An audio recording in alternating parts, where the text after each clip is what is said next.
जीवन का हर क्षण निर्णय का क्षण होता है। प्रत्येक पद पर दूसरे पद के विषय में कोई निर्णय करना ही पड़ता है और निर्णय अपना प्रभाव छोड़ जाता है। आज किए गए निर्णय भविष्य में सुख अथवा दुख निर्मित करते हैं, ना केवल अपने लिए, अपने परिवार के लिए भी, आने वाली पीढ़ियों के लिए भी। जब कोई दुविधा सामने आती है तो मन व्याकुल हो जाता है, अनिश्चय से भर जाता है। निर्णय का वो क्षण युद्ध बन जाता है और मन बन जाता है युद्ध भूमि। अधिकतर निर्णय हम दुविधा का उपाय करने के लिए नहीं, केवल मन को शांत करने के लिए लेते हैं। पर क्या कोई दौड़ते हुए भोजन कर सकता है? नहीं। तो क्या युद्ध से जूझता हुआ मन कोई योग्य निर्णय ले पाएगा? वास्तव में शांत मन से जब कोई निर्णय करता है तो अपने लिए सुखद भविष्य बनाता है, किंतु अपने मन को शांत करने के लिए जब कोई निर्णय करता है तो वो व्यक्ति भविष्य में अपने लिए कांटों भरा वृक्ष लगाता है। स्वयं विचार कीजिएगा।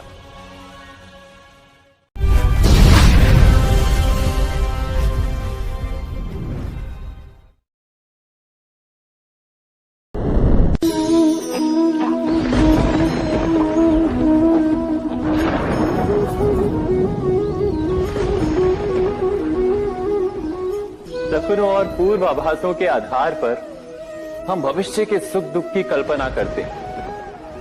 भविष्य के दुख का कारण दूर करने के लिए हम आज योजना बनाते हैं, किंतु कल के संकट को आज निर्मूल करने से हमें लाभ मिलता है या हानि पहुंचती है, ये प्रश्न हम कभी नहीं करते। सत्य तो ये है कि संकट और उसका निवारण साथ जन से, व्यक्ति के लिए भी और सृष्टि के लिए भी। नहीं, आप अपने भूतकाल का स्मरण कीजिए, इतिहास को देखिए।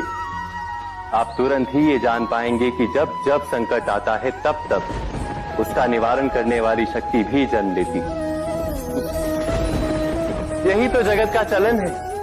वस्तुतः संकट ही शक्ति के जन्म का कारण है। प्रत्येक व्यक्ति जब संकट से निकलता है तो एक पद आगे बढ़ा होता है, अधिक चमकता है, आत्मविश्वास से अधिक भरा होता है, न केवल अपने लिए अपितु विश्व के लिए भी। क्या ये सत्य नहीं?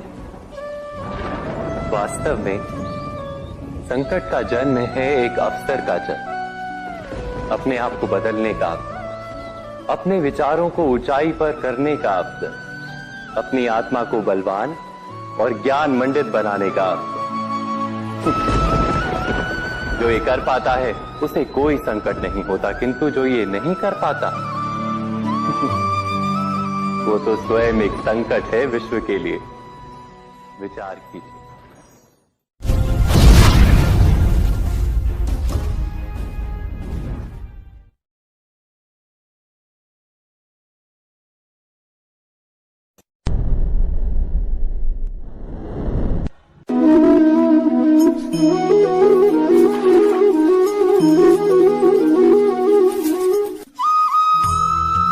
जीवन में आने वाले संघर्षों के लिए जब मनुष्य स्वयं को योग्य नहीं मानता, जब उसे अपने ही बल पर विश्वास नहीं रहता, तब वो सद्गुणों को त्याग कर दुर्गुणों को अपनाता है। वस्तुतः मनुष्य के जीवन में दुर्जनता जन्म ही तब लेती है जब उसके अंतर में आत्मविश्वास नहीं होता। आत्मविश्वास ही अच्छाई को धारण करता है। ये आत्मविश्वास है क्या?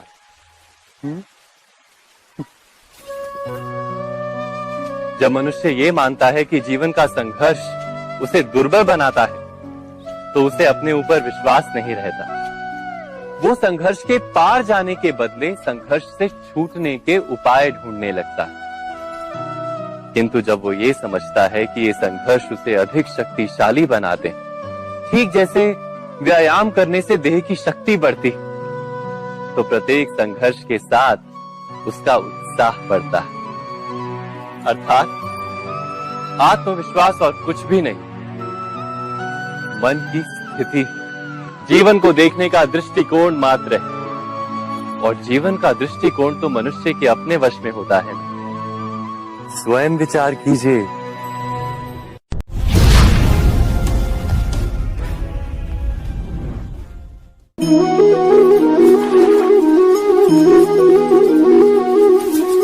पिता सदा ही अपने संतान के सुख की कामना करते, उनके भविष्य की चिंता करते रहते।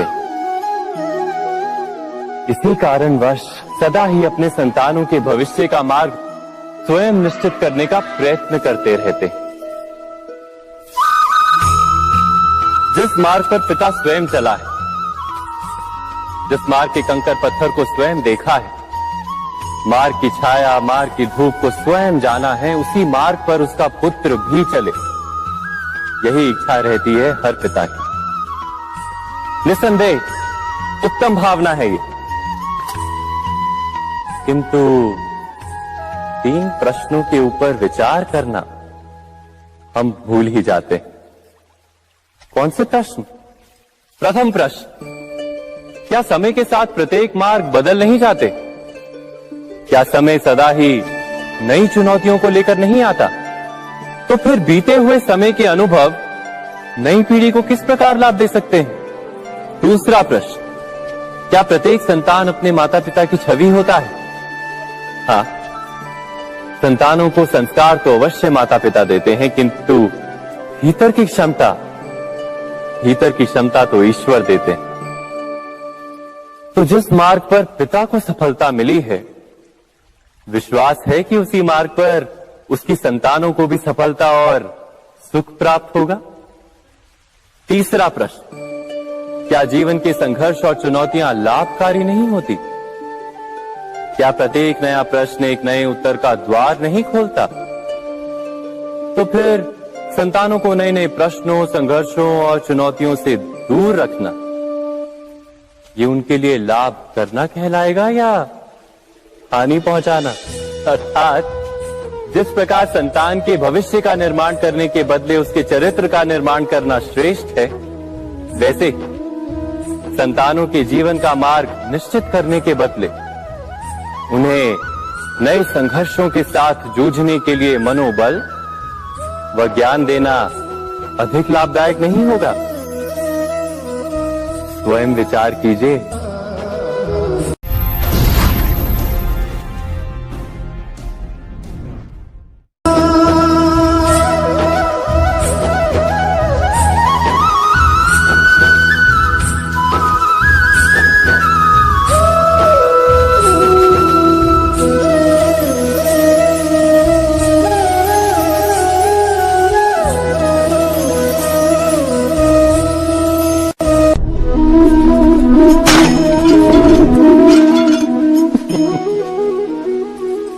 कभी कभी कोई घटना मनुष्य के जीवन की सारी योजनाओं को तोड़ देती और मनुष्य उस आघात को अपने जीवन का केंद्र मान लेता।